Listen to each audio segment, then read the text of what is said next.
안녕하세요. 이명입니다. 중국 근대사 이야기 계속 살펴보도록 하겠습니다. 우리가 최근에 이 중국 근대사 이야기를 보면서 군벌들이 난립하는 그 혼란의 시대를 계속 말씀드리고 있는데요. 그 이야기 계속 이어서 전개해 보도록 하겠습니다. 지난 시간까지 군벌의 시대가 어떤 상황이었냐면 단취루이가 베이징 정부를 장악하고 있는 그런 상황, 그리고 거기에 맞서서 남부에서는 순원이 광둥 정부를 형성한 그 상황까지 딱 말씀드렸습니다. 단취루이는 화북에서 베이징을 장악하고 일본과 손을 잡은 상태였고, 그 친일 행각을 벌리면서 일본의 지원 속에서 자기 독재 권력을 강화하고 있었죠. 거기에 맞서서 순원은 호법운동이라는 것을 전개합니다. 공화정을 위한 그 임시약법이라는 게 있었잖아요. 그 임시약법을 잘 지켜가자는 호법운동을 하는 과정에서 광저우에 호법정부를 만들었고, 이 호법정부는 그 남부 군벌들의 호응을 얻어냈고, 그 다음에 국회의원들도 참여를 하게 되면서 정부 구성을 했다. 여기까지 딱 말씀을 드렸습니다.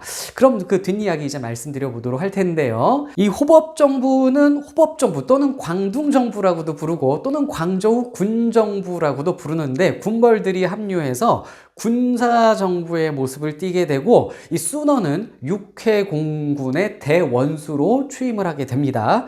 그런데 이 호법정부에는 문제가 좀 있었어요. 이 광둥정부, 호법정부에는 어떤 문제가 있었냐면, 일단 순원이 개인적으로 마음대로 운영할 수 있는 군사력이 많지 않았습니다. 순원이 직접 이렇게 운영할 수 있는 군대는 자기 호위군하고 해군 조금 정도였고, 나머지는 군벌들의 군인이었어요. 그래서 이 군벌들의 군사력에 순원이 이렇게 얹혀 사는, 그런 묻어가는 그런 상황이었고, 그 다음에 재정적으로도 굉장히 취약했습니다. 세금을 제대로 거둘 수 있는 그런 상황이 처음엔 아니었기 때문에 기부금 형태의 그 자금에 의지해야 되는 그러한 상황이었습니다. 또 하나, 이 순원에 호응해주고 있는 이 군벌들이 다 딴 생각하고 있거든요.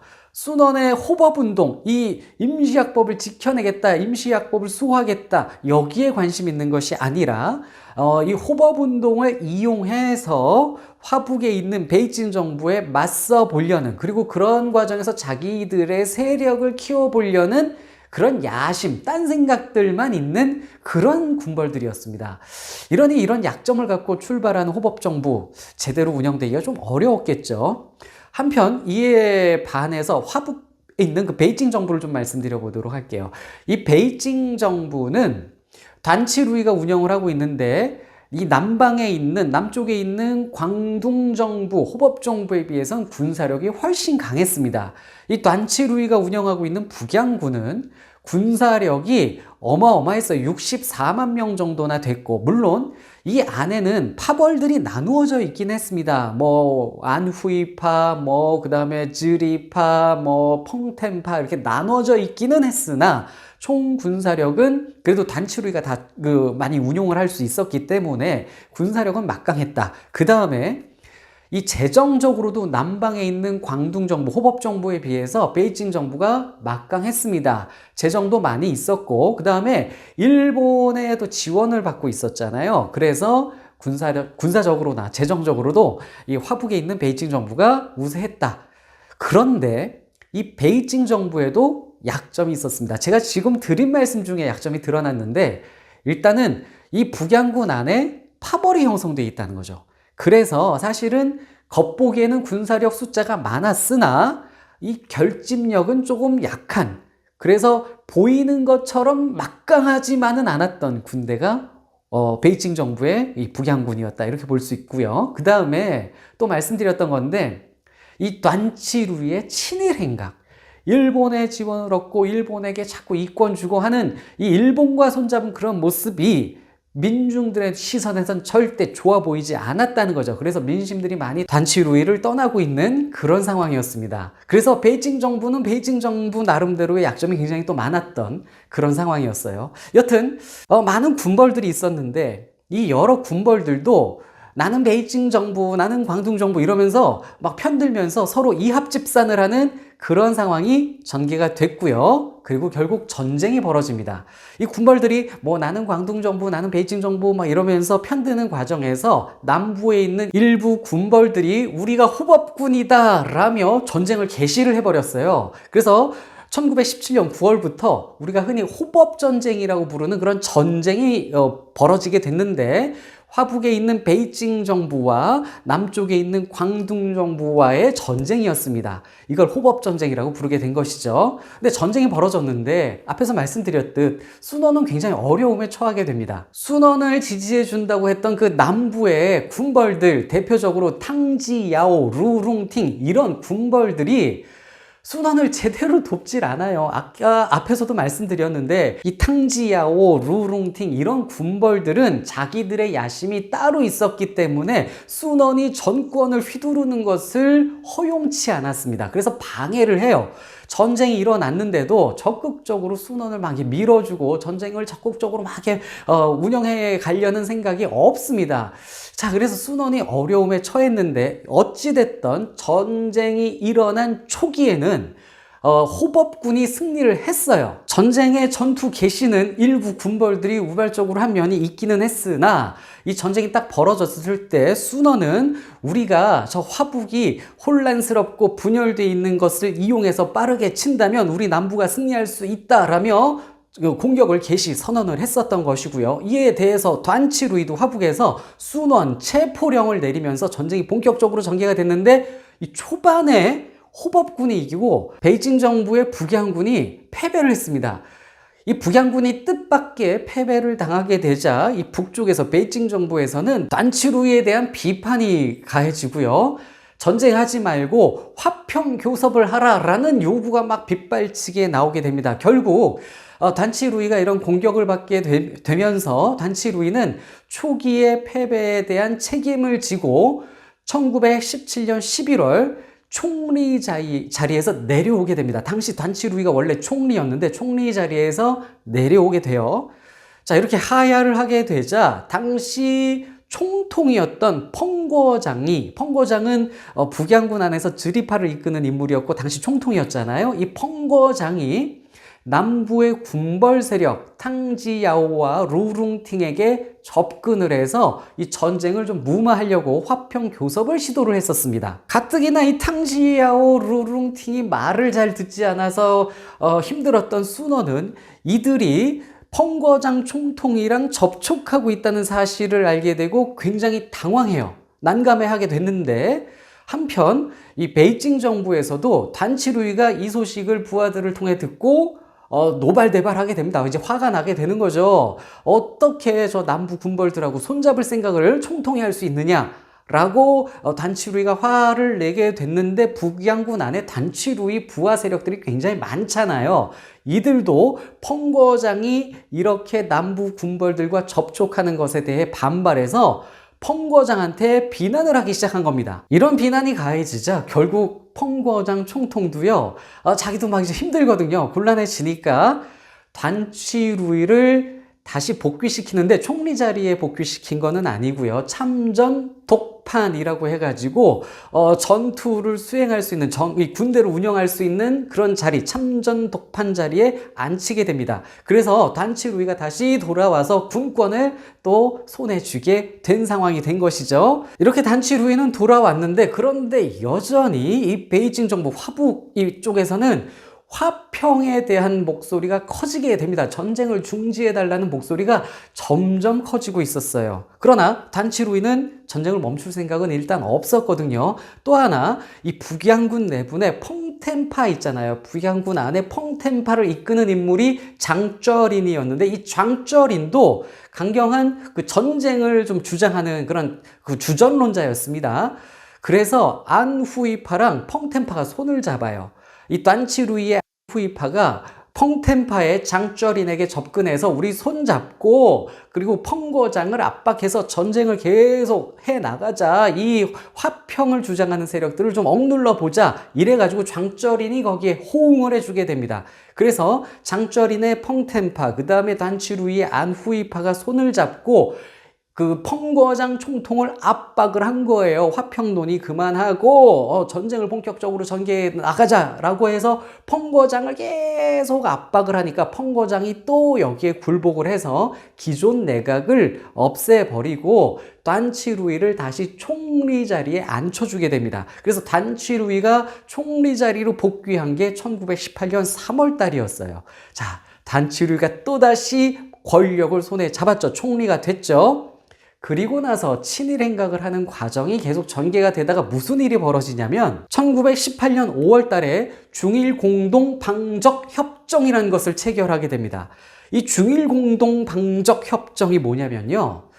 당시 이때가 지금 1918년 5월 달이라고 그랬죠. 근데 1917년에 러시아에서 혁명이 일어났습니다. 러시아 혁명이 3월 혁명도 있었고 그 다음에 11월 혁명도 있었죠. 러시아력으로는 2월 혁명, 10월 혁명 이렇게 부르기도 하는데 여튼 러시아에서 혁명이 일어나면서 결론적으로 레닌이 집권을 하게 됐고요. 이 레닌의 소비에트 정부는요. 당시 1차 세계대전 중이었는데 당시 1차 세계대전에 참전하고 있던 러시아를 전쟁에서 발을 빼도록 만듭니다. 레닌의 이 소비에트 정권이. 그래서 1차 세계대전을 자기들은 이제 안 하겠다 이거예요. 이 과정에서 브레스트-리토프스크 조약이라는 것을 1918년 3월에 체결을 했습니다. 이 조약은 뭐냐면 러시아와 독일이 맺는 조약이었고 러시아와 독일의 강화협정이었습니다. 즉 우리는 이제 전쟁하지 말자, 러시아는 1차 세계대전에서 연합국에서 빠질게 라며 독일과 강화협상하고 연합국에서 발을 뺀 협정이 브레스트-리토프스크 조약이에요. 이 조약이 체결되자 일본은 이런 얘기를 합니다.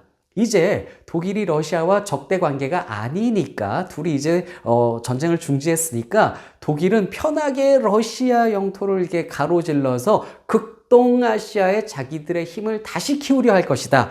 여기에 대비하기 위해서 중국, 일본이 손을 잡아야 된다. 이런 식으로 중국을 설득을 하는 건데 그런데 결국 이 중일 공동 방적 협정의 내용이 어땠냐면 중국 안에 군사 요충지를 일본이 마음대로 쓰겠다는 것이었고요. 중국 군대를 일본군 휘하에 두겠다는 그런 내용이었는데 당시 중국 내에서 이거 받아들이기 힘들었으나 단치루이가 일본의 도움이 필요한, 일본과 손잡아야 되는 그런 인물이었잖아요. 그래서 단치루이가 이 협정을 맺어버린 겁니다.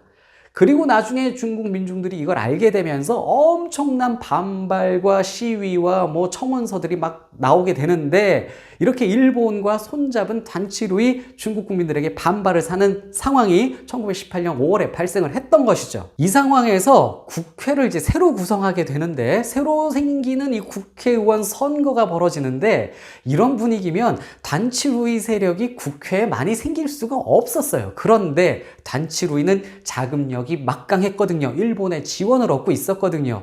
단치루이는 이 막강한 자금력을 동원해서 선거를 자기가 그냥 막 부정선거를 저지른 겁니다. 그래서 국회를 단치루이 세력이 장악을 하고요. 그리고 때마침 총통 펑거장의 임기가 끝나게 되자 국회를 장악한 단치루이가 그 힘을 이용해서 총통을 바꿔버립니다. 쉬스창이라는 인물로 바꿔버리게 되는데 이 쉬스창이라는 인물은 북양군 안에서는 원로 같은 그 원로의 격을 갖추고 있는 그런 인물이었어요. 아무튼 단치루이가 국회를 장악하고 자기의 힘으로 라이벌 펑거장 내보내버리고 그리고 쉬스창이라는 인물을 딱 앉혀놓고 모든 권력을 장악하는 그러한 구도가 만들어진 겁니다. 그런데 이때 이 단치루이에게 좋지 않은 일들이 벌어지게 됩니다. 첫째는 일본에서 데라우치 총리가 내려오게 됩니다. 그 내각이 바뀌게 되는데 이 데라우치 내각이 단치루이와 손잡은 그런 세력이었거든요. 근데 일본에서 정권이 바뀌게 된 겁니다.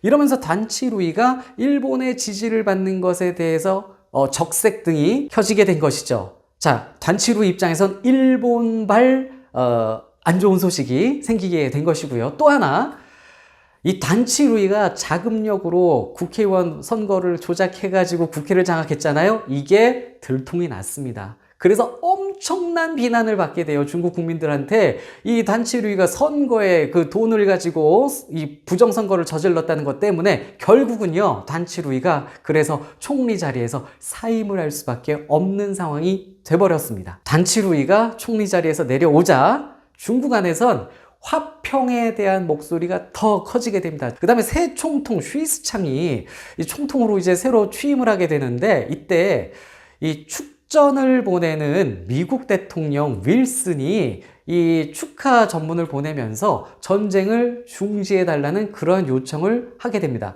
미국 대통령까지 이 국제사회에서도 이 중국 전쟁에 대한 그 부정적인 그런 말이 나오게 되자 슈이스창이 그래서 전쟁을 중지하겠다라며 추진을 해 나가게 됩니다. 중국 안에 벌어지는 내전을 중지하겠다라고 슈이스창이 발표를 했는데, 그러면 남부에서도 말을 들어야 될 것 아닙니까? 그래서 슈이스창이 남부 세력을 설득하기 위해서 내가 총통은 하지만 부총통은 남부정부, 호법정부 출신으로 부총통을 시켜주겠다, 이런 제안까지 했어요. 그럼 한편 남부 이 호법정부 상황은 어땠는가? 호법정부는 순원이 이끌고 있었잖아요. 순원은 당시 난감한 상황이었습니다. 순원은 사실은 남부에서 호법정부 안에서 강경한 주전론자예요. 전쟁을 하고 싶은, 이 전쟁을 계속 이어가고 싶은 그런 입장이었는데, 같이 싸워줘야 되는 이 군벌들이 말을 듣지 않는 상황이었잖아요. 그래서 순원은 사실 이 설 자리가 없었습니다. 이 남부 정권 안에서도 이 군벌들이 말을 안 들어서 힘들었는데, 이 베이징 정부에서 화평을 주장하고 전쟁을 중지해달라고 이제 요청을 하는 상황에서 순원이 어떻게 뭘 하기가 힘들었습니다. 그러다가 무슨 일이 벌어졌냐면, 이 호법정부 남쪽에서 아까 말씀드렸던 탕지야요, 루룽팅 이런 인물들이 순원을 몰아내고 7인이 집단으로 통치를 하는 7인 집단 총재 체제의 정부로 바꿔버립니다. 그래서 순원이 쫓겨나요. 그 7인 집단 지도 안에는 아까 말씀드린 탕지야오, 루룽팅들이 다 들어갑니다. 그리고 순원은 쫓겨나요. 순원은 이 군벌 세력들이 호법 운동에는 관심이 없고 자기들 세력 강화에만 관심이 있다는 것을 인지를 정확히 이제서야 하게 되고, 이 광둥 정부에 실망을 해서 떠나버립니다. 상하이로 떠나버렸어요. 그리고 이 남방 정부, 이 7인 총재 체제 이 정부에서 우리도 전쟁 중지하겠다, 이렇게 선언을 하게 됩니다. 그래서 남부와 북부 사이에 화평 협정을 하기 위한 그런 회의가 열리게 되는데, 이 회의 과정에서 이 남부 쪽에서 베이징 정부에다가 이런 요청을 합니다. 앞서 체결했었던 중일 공동 방적 협정을 폐기해달라 요청을 했는데, 근데 베이징 정부도 입장에선 일본과의 관계를 마냥 무시할 수 없었기 때문에 이 국제적으로 맺어진 이 조약을 감히 또 폐기하기가 또 어려웠습니다. 그래서 이거를 할 수 없다라는 그런 애매한 입장을 보이게 됩니다. 그래서 결국 중일 공동 방적 협정을 하지 못하게 된 바람에 이 평화협정에서 결과물은 없었습니다. 그래서 평화협정은 그냥 무산됐어요. 협정문 이런 게 결국 못 나오기는 했는데, 어찌됐던 남방 정부에서도 전쟁을 중지했고, 그다음에 베이징 정부에서도 전쟁을 중지해서 일단 전쟁은 소강 상태가 됩니다. 이렇게 평화협정에서 나온 뚜렷한 협정 결과물은 없었어요. 그러나 전쟁은 일단 소강 상태가 돼서 일단 무마는 됐는데, 그렇다고 중국 안에 평화와 안정이 온 건 아닙니다. 여전히 군벌 세력들이 난립해 있는 혼란의 모습은 그냥 그대로 있는 상태에서 전쟁만 소강 상태가 된 그런 상황이었죠. 자, 오늘 이야기 딱 여기까지 말씀드리고, 이후 또 전개되는 이야기들은 다음 시간에 또 말씀드려 보도록 하겠습니다.